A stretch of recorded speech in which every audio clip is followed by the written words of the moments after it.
Hello, everyone, and welcome back to another Holler Board Games video. I'm Dave, I'm Joanna.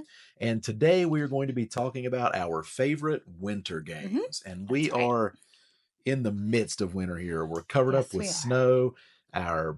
The drain in our basement backed up, which is where our board game room is, and it It was flooded. very scary. Luckily did not get to our Yep. board game room, but we had to run a water hose down our driveway to siphon water In out. Our 20-degree weather. child has not been to school in 3 Oh, weeks. Our yep. Christmas tree is still up. Yep. We have a That has nothing to do folding with winter. table in the living room full of Christmas Yep. gifts. Seasonal depression in full effect. So let's talk about something that brings me joy in this hellish season. Yes, let's do it. Board games, our favorite board games to play in Dave the loves the winter. winter. I hate winter so He hates much. it I'm so so much. done. It's snow on Yeah. Christmas Day, and after that, I'm done. I don't care. I just want it to be warm again. I want to move anywhere that's not wintry. Yeah. Okay, but anyway, let's put a smile on our faces and let's talk about winter games. I do want to start out couple of honorable mentions, things that we discussed before this video. Yeah. The first one is we realized quickly when we did this, like the first season, that Welcome To was going to make every single seasonal list that we had. So we decided that was kind of cheap. Not that, Yeah. well, we're going to be cheap in other ways on this list. Don't worry. Yeah. But we decided that was kind of cheap. So for We now don't on be out, cheap every season in the Yeah. same way. We'd rather be cheap right, in new right, and right. unique ways. New and inventive ways. Yeah. So from now on out on our seasonal videos, or Uh-huh. probably anywhere where it fits, really, we're just going to have the Welcome To exception. So this is the part of the video where we have the Welcome To exception. Welcome To the winter mode for this. It's fantastic to play in the wintertime. As always, Welcome To is. I'll have some pictures of that so you guys can see it. I won't spend forever talking about it. But Welcome To, great to play in the winter with that winter mode. The other exception that we're going to have is the Krampus Final Girl. Yes. This was a solo game, so I kind of didn't want to put it on the full winter list because it's not really something that you can play with your friends. It's kind of just a solo. Yeah. But I mean, it's Christmas themed Final Girl. If you don't know what Final Girl is, it's a horror game. Where you are essentially, it's a solo game and you're essentially playing as the final girl against a horror movie, horror movie villain in a horror movie setting. And the one that is best for wintertime is Krampus, and it is a Christmas themed final girl mission. So if you're looking for something solo that's also kind of spooky to play in Christmas season, check out Krampus Final Girl. But with that, I will get us on to the actual list. I'm going to interrupt you for just a second, and I feel like I need to give a little bit of an idea of what my thoughts were in preparing this list. When I think about winter games, I don't just think about games that are set in winter or take place in winter. I also think about games that I want to like hunker down, maybe with a nice fluffy blanket around me, and it's snowing outside, and so you've got the whole day and nothing else you have to do, and you're stuck at home, and so it's a good time to devote time to playing those longer, more in-depth games. And maybe even something in addition to that, like in the opposite of that, maybe even something that you don't really have to think much about because it's you're stressed out about winter, and because you've spent the whole day sucking water out of your basement with a shop vac and running a water hose down, and maybe you just want to play Dorfromantic, which didn't make the list. It didn't, but we played Dorfromantic probably 5 times in the last week because it's just it doesn't take a lot of planning. But anyway, let's start with the games that actually made the list. What we did was we each came up with one, we combined them, and we came down to these 10. These are the ones that we like. So number 10 is going to be Merchants of the Dark Road. We haven't played Merchants of the Dark Road a ton. The general idea behind Merchants of the Dark Road, it's sort of a pick up and deliver game at heart. It is, you are preparing in this world where the game takes place. There's, 6 months of daylight and 6 months of darkness. And so you are preparing for that dark season. And what you were playing as is you were playing as merchants on a dark road even. And what they do is they make goods or they pick up goods and they have to deliver them to various towns, and you can make specific requests for heroes and pick up those heroes and take them with you. There's different horses that you can have. The components for this are really fantastic. It's really super thematic, and the game it's not a super difficult game. No. It's just fun. It's kind of It's one of those. It's not it's a dark topic just because of the Yeah. winter, but it's almost bright in a way, Yeah. especially when you get to looking. It's not a depressing No, dark yeah. game. You don't have to hunker down for it, Right, but it's you could play it any time of year, but it's more winter right. themed But it and is very dark themed. wintry. It's that Mhm. 6 months of darkness. The board is very winter Mhm. themed and everything. Merchants of the Dark Road is our number Mhm. 10 game to play in the Yep. winter time. Coming down to number 9, this one's going to be vastly different from the number 10 game. Mhm. And this one really only applies towards the end of winter, but I feel like Valentine's Day is still in winter, Yeah, so it's you kind still of in have to winter. include this one in there. Yeah. And number 9 is Fog of Love. Mhm. Yeah. Also, winter, it's a good time to like snuggle up with the Yeah, it's a person that good you like. couple. It's a good couple Yeah. board game season. Yeah. Fog of Love is basically it's a relationship Uh-huh. simulator in a Yep. way for those of you that have never played it. It is you each play a role. It's a 2-player game. You Mhm. each play a role, and you have situations that come up that you each have to sometimes guess what the other person is going to say in that Mhm. situation, or you have to know something about the other person in order to play Mhm. that. And of course, there's always a little scenario behind it. You could play this one with a friend. It might get awkward. I Well, don't yeah. really I recommend it. don't think it would get that awkward. If Yeah, it was I a think close friend, I think maybe, it then depends. I it's mean, fine. yeah, if it was a close friend, maybe. Yeah. This is one that really you want to play as a couple, in my Yeah. personal opinion. But then you've got, I mean, that doesn't always have a happy Yep. ending. Nope. It's think Sometimes of it it's a doesn't. romantic comedy in Mhm. board game form, Yeah. essentially, is what it is. But sometimes with this one, I mean, you can just break the other person's heart and just, You just break up with them. nah, we're just not doing Yeah. this anymore. And so even in those cases, it's still kind of funny the way that everything works out. But Fog of Love, great to play, especially during Valentine's, but also if you just want to hunker down, Mhm. Go on with a your romantic significant other. wintry Right, yeah, weekend and with your just significant other. play a board. It's also a lighter board game. It's Yeah. not It's not difficult to super play at heavy. all. So it's Yeah. something that you could possibly play at the end of a long Mhm. day Or with your if your significant other. significant other is not into board games, it's not going to be too heavy of a lift for Right. them to. Or maybe they're under the weather and it's, Yeah. it's cold and flu season. Another reason Dave hates winter. I stay sick constantly in winter. Okay, number 9 is Fog of Mhm. Love. So number 8, and this is one of our cop outs Yes. for this list. Fog of Love was kind of a cop out, but this is another cop out. How's Fog of Love? I feel like well, because it's kind of not very Yeah, it's wintry. kind of Okay. more Valentine's Day, but yeah. Anyway, Yeah, this was my idea, so I'll take the blame for I this had it cop on my out. list too. Oh, you Yeah, did? we both had Fog of Oh, Love on our no, list. no, Yeah. this one. The Oh, next this one, the number next 8. one. Yeah, this Yes. one's your fault. Yeah. Yeah. So I said the longer escape games. Mm. And this is more of the let's hunker down and play something kind of long because we're stuck Right. in the house. We just finished, guys, something you may not know about me. I am terrible at remembering board game names. It's true. What's the giant mansion that we just finished? The Dimensions Dimensions Mystery Manor. Yeah. Yes, that one. Whenever we're making these lists, I always have to look at the pictures to remember what the heck that game is that Dave's talking to me about. Anyway, so we just finished Dimensions and it's really long. Yeah. And I can imagine really enjoying hunkering down on a cold winter day, breaking that sucker out and just Right. plowing through it. I really enjoy the escape room games and I really enjoy having the time to devote to just sitting and knocking 1 or 2 or 7 of them out. And So. this is a good one for like the Key Enigma games. Like we have a ton of the Key Yeah. Enigma games right now, and some of those are 6 and 8 hours Mhm. long. And when you start to talk about like 6 and 8 hour long escape room games, that's something that you really kind of want to do it in almost as few sessions as possible. Yeah, because it's hard to kind of remember from one session to the next, Right. and you kind of lose the story. And so on those winter days when you can kind of hunker down and Mhm. play those, and you can even have friends over if everybody's snowed in, Mhm. they're great to say, hey, you guys come over. Let the kids distract each other and we'll just do one of these escape room games because there's something you can get up from, you can walk away from temporarily, you can go make food, make a snack. And wrangle your usually kids, they're do whatever you not, need to do. nobody needs to learn a bunch of rules, but Yeah. it's a new experience. So Right. usually the rules are explained to you in the first, 10 minutes of the game and it's kind of self-explanatory. So that's another reason I really like those. It just doesn't take a lot of planning. You can just kind of bust it out and do it. Right. Yeah. So those are really good in that situation. Number 7 is Scythe. And Scythe is very Scythe is, I mean, it's not winter, it's not wintry. It feels cold. Feels wintry. And it's very clearly a wintertime setting in Scythe. But Scythe is, man, there's a lot going on. I've never tried to explain Scythe to anybody before. And it's a Stonemaier game. Yeah, so Scythe is essentially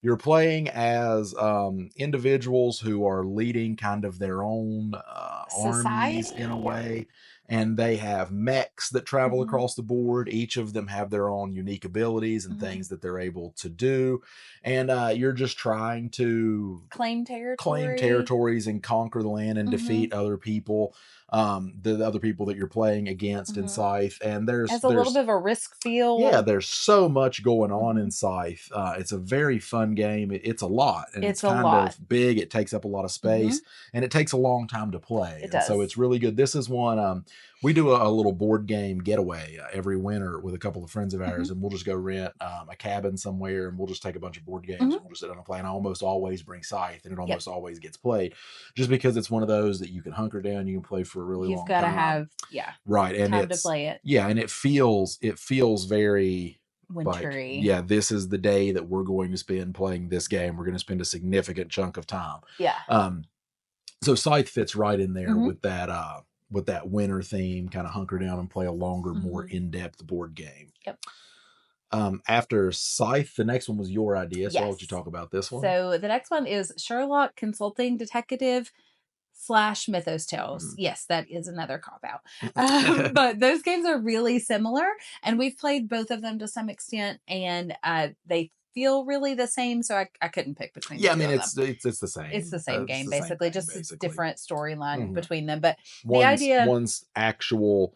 So one in Sherlock Holmes. The one uh-huh, that we have is Jack the Ripper, hmm and I can't remember the rest of it, but it's Jack the Ripper and hmm something else. The West End West End Murders, Mysteries, West End maybe Murder, something something. like that. But Hmm it has actual Jack the Ripper cases in Uh-huh. it, and then Mythos Tales is, of course, it's Arkham Cthulhu theme. Yep. Yep. So the idea is, so in the Sherlock one, you're trying to race to solve the case before Sherlock does, Mhm. or to solve it in a Yeah, shorter amount of time, shorter amount of questions, yeah, shorter amount he's of yeah. events as him. And Once you're done, it shows you the best path to the to solve the conclusion. crime, Yeah. which is what Sherlock Holmes took, and Right. then you compare your score against Sherlock Holmes's Yes. score, and he always beats That's you. what I was gonna say. Spoiler alert, you're never gonna do as good You as may Sherlock. solve the crime, but You Sherlock might. You might Holmes, do just fine, but he's Sherlock is gonna still beat gonna you shame you over probably. it. Maybe we're Yep. just terrible at it. I don't know. I don't know.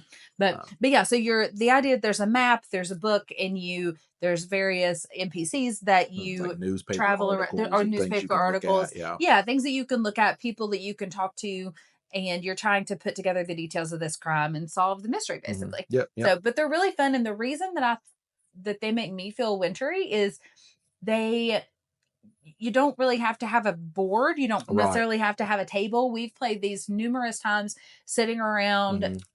the fireplace, everybody Yep. bundled up Yeah. on Sitting around the fire couches pit with, outside in the yeah, fall. Yeah. yeah, everybody bundled up with blankets and just kind of passing this book and the newspapers back Mhm. and forth. Yeah, and And I think it's like 10 people, 8 people, you can something play like with a that. ton of It's a people. lot of people. And I'll well, it's one of those things, I don't really think it's a hard number. Like it No, probably no, no, says no, eight no. people, but Yeah, and it's, I wouldn't recommend, just because it gets kind of crazy with everybody yeah, throwing in their suggestions and stuff. You're probably better off keeping this one. yeah. The easier. But if you want to, if you've just like got a whole bunch of family, like Hmm. You can do sit it, down and play it like man, that. you could play that, especially if Hmm. you've got people who like detective things Right. or mysteries Yeah. things. This is another, Uh, you could probably play this one in a car too, as long as the yeah, driver didn't want to look at a bunch of stuff. I yeah, think you maybe. realistically could probably play it in the car with the Yeah, passengers. probably. Yeah, Yeah. definitely. If the person driving didn't want to play at all, Right. or if they Yeah. just wanted to throw in their Right. input, for Hmm. sure, you could just pass things around. Yep. Yep. Not that you're gonna be taking many road trips in the winter The time. winner. I drove to Niagara Falls, New York last January because I'm an idiot, but don't do that. I can't recommend it. Number 5 on the list is Witcher Old World. Yes. We actually both had this one on our Hmm. list, and when we started talking about it, neither of us could really nail down why. Hmm. Other than just that Witcher setting, It's always snowy there. it always feels bleak. Hmm. Like it always feels bleak. It Hmm. always feels desperate. It always feels desolate. Like it's not a super happy world. There's not a lot of love and joy in the world of The Witcher. Right. And so I feel like it's one of those. It's also a big table hog. It takes a while to set up and tear down, and it's also a good game, sort of like Scythe, that you can sit down and dedicate, a whole day or a whole evening to. For those of you that don't know what the Witcher Old World is, if you're unfamiliar with The Witcher, you have to familiarize yourself with that IP first. But The Witcher is essentially the story of monster hunters, basically, is what it comes down to. They're specialized monster hunters, and then it goes into a whole lot of political discourse and lots of different things. It's a very fleshed out world. I'm a huge Witcher fan, but the game is kind of traveling around a map, killing monsters, fighting other Witchers. If you want to play it cooperative, there are cooperative modes through expansions. There's a lot of stuff going on here. But big fan of Witcher Old World. It's definitely one that it feels like you can spend half a day or even a full day if you've got 4 people just sitting down and just really getting into it and really diving into everything. And then there's also an expansion for this, which is Skellige, which brings Skellige into play, and Skellige is always snowy and wintry. Yes. So yeah, Witcher Old World made both of our lists, and we came down to that one. Next on the list is, if you're gonna sit down in the wintertime and you're going to say, like, well, we want to play a campaign game. Like, we really want to dedicate ourselves to a campaign game, something that we can play. For the entire winter. Yeah, something that we can play. You want to start in November and play it until March. And play it till the next November or the next December. But number 4 is Frosthaven. Yes. Frosthaven is the pseudo sequel to Gloomhaven. It's a dungeon crawler at heart.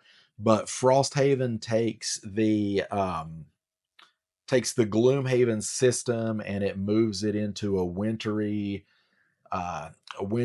mountainous type setting, and it adds a few things like there's some city building aspects in there, things like that, and it's right there in the name of Frosthaven. Like, yeah, it's very winter themed, and if you want to really play something, I don't know how many scenarios Frosthaven is. I think Gloomhaven was like 95, and by the time you get it all set up and everything, it's gonna take the whole winter. You're looking at hundreds of hours of gameplay in this one easily. Frosthaven also has the playbooks, that replace the map, that will make your life so much easier. If you are looking into this one, if you decide, hey, I want to play Frosthaven, I can't recommend those playbook surfaces enough to really ease that setup and tear down time of this game, because it can be a bear to get to the table and to set everything up. It can be a lot. So if this is one that you really want to dig deep and get into and play a campaign game,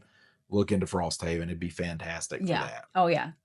Number 3 was one of yours, so you can take it away. So number 3 is Chronicles of Crime, and Chronicles of Crime is what it sounds like. It's a crime solving game, which seems to be my theme for the evening. But you like crime in the winter. I like crime in the winter. Interesting. So with Chronicles of Crime, it's a little bit unique because you are examining some crime scenes, and the way they facilitate that is that you can either just do it on your phone, or you can have VR goggles that you put your phone into, and you're looking around a crime scene or a specific setting, and you only have a certain amount of time to do that.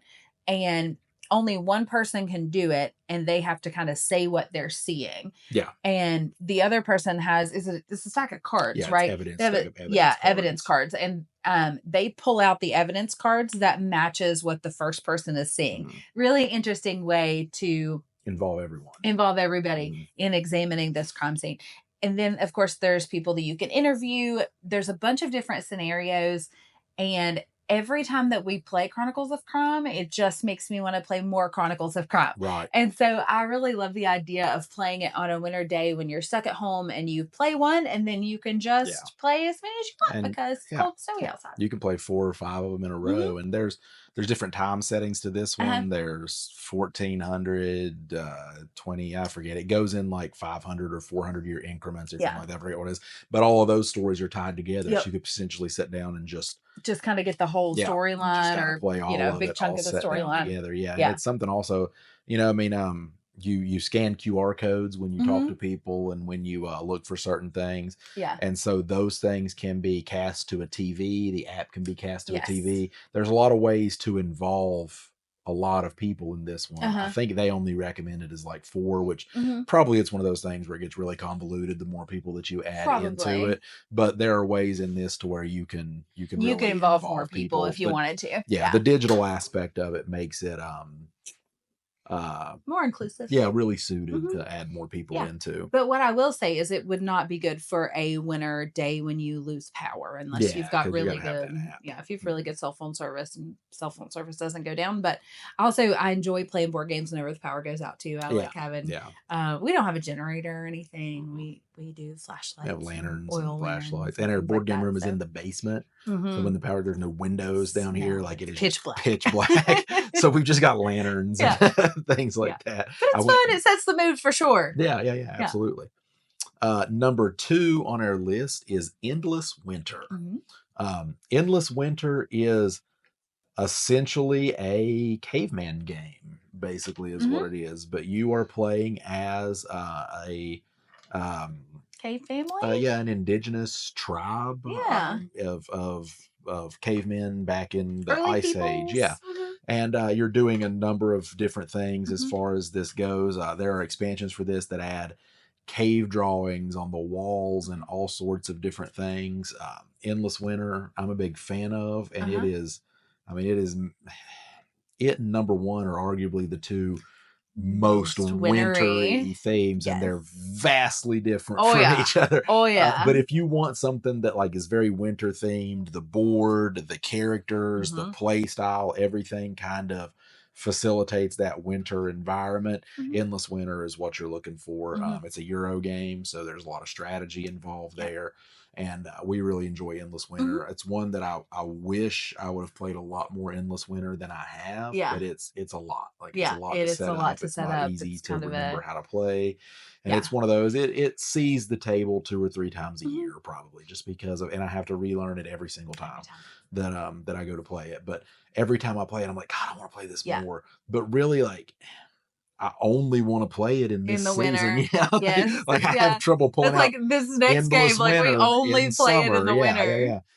And that brings us to our number 1. Yep, which it is Dead of Winter.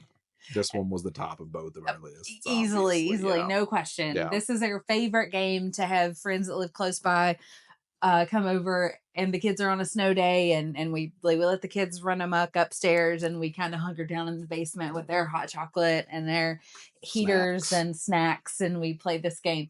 So the idea between this game, and I'm gonna struggle categorizing this game. There's a lot of components to it. Tough. Yeah, I mean it's a survival game. Yeah, it is a survival game. Yeah, and you have a deck of cards, and there's a group goal. So you're all working toward this one goal, which might be to collect enough food, right, or for to something. Get a boat running, or to there's various numerous things. And there's various locations that you can go out into to scout, but there's also zombies happening in this very wintry world.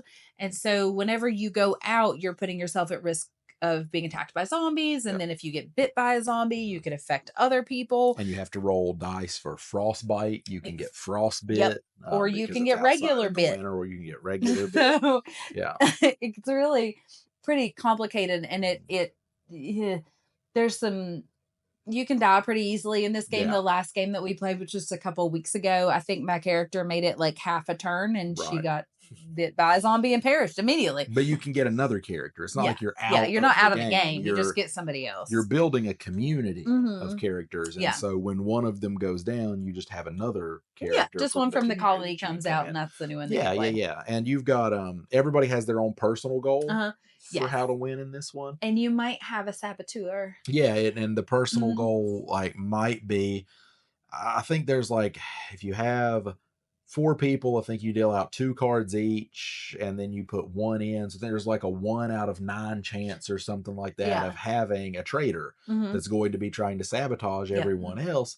And their job is specifically because the team can win, but you can lose. If you don't get your personal goal, you lose, even though the rest of the team wins. Yeah. So it can be an everybody loses, everybody wins, 50% of people win. Yep. Only the traitor wins. If the traitor, and you can even exile the traitor. You can vote to exile somebody if you think somebody's being a traitor. And there's the original Dead of Winter, and then there's the Long Night. And I'm probably going to get the rules. We've played both. I'm probably going to get the rules of some of them confused. It's the Long Night adds in bandits. Yes. And if the other players successfully suss out that's right. If the traitor, then they banish lead them. the bandits, and they do the bandit turn, and they become the leader of the bandits, which I think was a really neat mechanic to add. It's not an expansion, it's another full game, but I think that was a really neat mechanic. It was a really cool mechanic. But yeah, it's just like you play and you're just and sometimes that traitor is not obvious. When you get down and you're like, it's last turn, and that traitor just screws up everything, and then they win. And it's one of those games that you can play for a couple of hours, and in a couple of minutes it's over. Yeah. And it's done, and everybody's And I will lost. say, as a singular winner, as a traitor, it's very satisfying. Yes, the last I don't game, think they'll ever trust me again. No, and the last game of this we played, we had a friend who had everything set up. She was a traitor, and it was one of those, like, last turn she was going to do the thing, and she played the wrong card. She did. She laid the wrong card down. She laid the wrong card down, and that was the determining factor. And as soon as it was over, like, she stayed stone faced the whole time in case there was a way she could turn it around. But after the game was over, she was like, I lost.